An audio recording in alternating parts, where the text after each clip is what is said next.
Music by Zen Recording Studio, Delhi.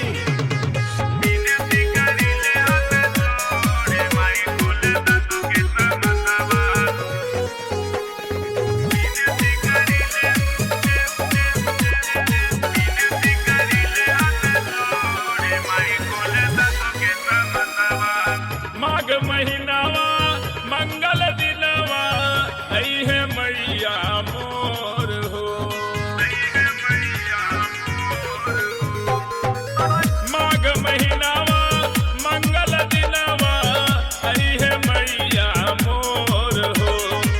बेटा के आशीष दिए विद्या भरपूर दिए दरस देखाब भोरे भोर। ये माई खोल दातो के समतवा विनती करी ले हाथ जोड़े। माई खोल दातो के समतवा विनती करी ले हाथ जोड़े। माई खोल दातो के समतवा विनती करी ले हाथ जोड़े। माई खोल दातो के समतवा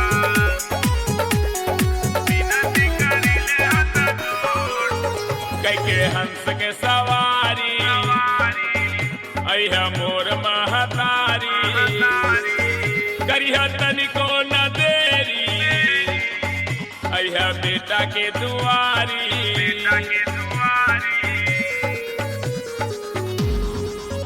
कई के हंस के सवारी अइहा मोर महतारी करिहा तनिको न देरी।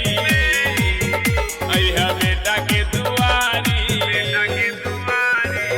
जीवन सवार जाई बेटा तोहर तार जाई पूजा सफल होई मोर। ये माई खोल दातो के समतवा तरस देखावा भोरे भोर। माई खोल दातो के समतवा विनती करी ले हाथ जोड़। माई खोल दातो के समतवा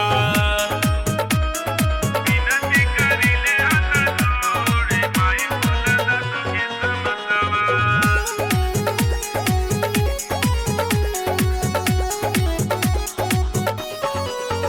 बीना वाले मोर मैया पार कद हमर नैया।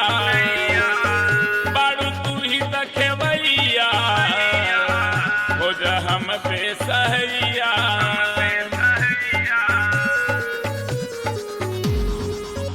बीना वाले मोर मैया पार कद हमर नैया। बारू तू ही तखेवैया हो जा हम पे सहैया।